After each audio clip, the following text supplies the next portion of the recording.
अगर हम बात करें तो किसी भी देश के लिए खाद्य आपूर्ति और अर्थव्यवस्था को सुधारने में पोल्ट्री उद्योग की अहम भूमिका होती है।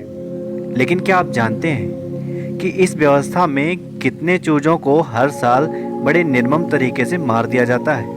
आज की इस प्रस्तुति में पेश है पोल्ट्री उद्योग का वो सच जिससे हम अनजान हैं। अब ऐसा क्यों किया जाता है?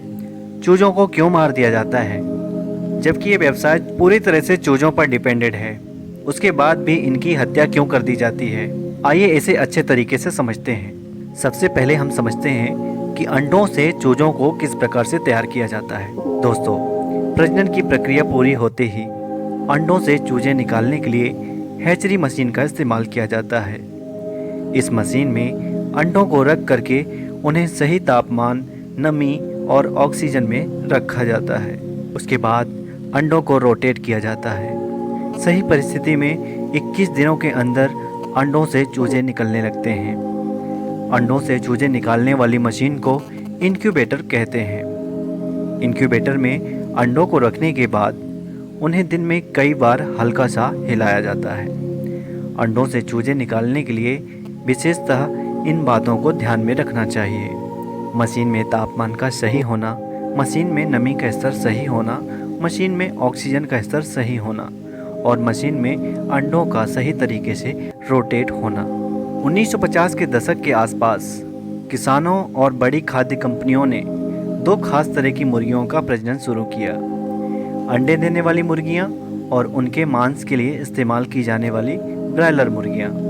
अगर अंडे देने वाली मुर्गियां नर पैदा होती हैं तो वे निश्चित हैं कि अंडे नहीं दे सकती, लेकिन वे मांस उत्पादन के लिए भी अच्छी नहीं होती और इसका नतीजा है उनकी हत्या। यूरोपीय संघ में हर साल 330 मिलियन से ज़्यादा नर चूजे मार दिए जाते हैं, जिनमें से 45 मिलियन अकेले नीदरलैंड में मारे जाते हैं। उसके अलावा जर्मनी, फ्रांस और ऑस्ट्रिया जैसे कई यूरोपीय देशों में इस प्रथा पर प्रतिबंध लगा दिया गया है। स्विट्जरलैंड, नीदरलैंड, इटली और स्पेन जैसे अन्य देशों पर अभी प्रतिबंध लगाना बाकी है। यूरोपीय संघ भी इस प्रथा को गैरकानूनी घोषित करने के लिए कानून बनाने का विचार कर रहा है। दुनिया भर में हर साल 6.5 बिलियन नर चूजों को खत्म कर दिया जाता है। आमतौर पर जब वे मुश्किल से एक ही दिन के होते हैं। जो अंडा उत्पादक होते हैं, जो अंडे देने वाली मुर्गियां पालते हैं, उनके पास चूजे के अंडे से निकलने से पहले भ्रूण के लिंग का पता लगाने का कोई त्वरित कम लागत वाला तरीका नहीं है। जब चूजे आखिरकार बाहर निकलते हैं तो खेत के कर्मचारी लिंग की पुष्टि करते हैं कि ये नर मुर्गियां हैं या मादा मुर्गियां हैं, जिनमें कि मादा को अलग कर लिया जाता है और नरों को तुरंत अलग करके उन्हें मार दिया जाता है। या तो उन्हें स्ट्रेटर में फेंक दिया जाता है या अगर अच्छी किस्मत हुई तो उन्हें गैस चेंबर में डाल दिया जाता है। कई बार तो इन्हें कार्बन डाइऑक्साइड गैस दे करके इन्हें श्वास अवरोध करके मार दिया जाता है।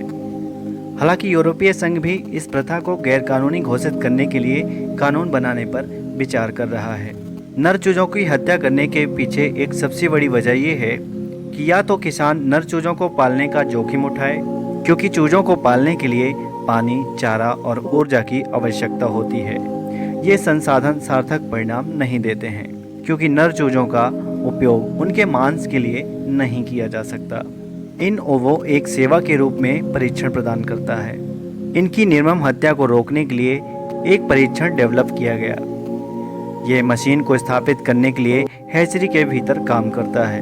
कंपनी के पास वर्तमान में नीदरलैंड और बेल्जियम में हैचरी में काम करने वाली 3 मशीनें हैं। कंपनी का लक्ष्य अगले कुछ वर्षों में यूरोपीय संघ और संयुक्त राज्य अमेरिका में सैकड़ों बिलियन नर चूजों को मारे जाने से रोकना है। आज के इस वीडियो में इतना ही। जानकारी अगर अच्छी लगी है तो और भी लोगों के साथ शेयर करिए। वीडियो यदि पसंद आया तो वीडियो को लाइक कर दीजिए। तो नमस्कार दोस्तों, मिलते हैं फिर एक नए वीडियो के साथ।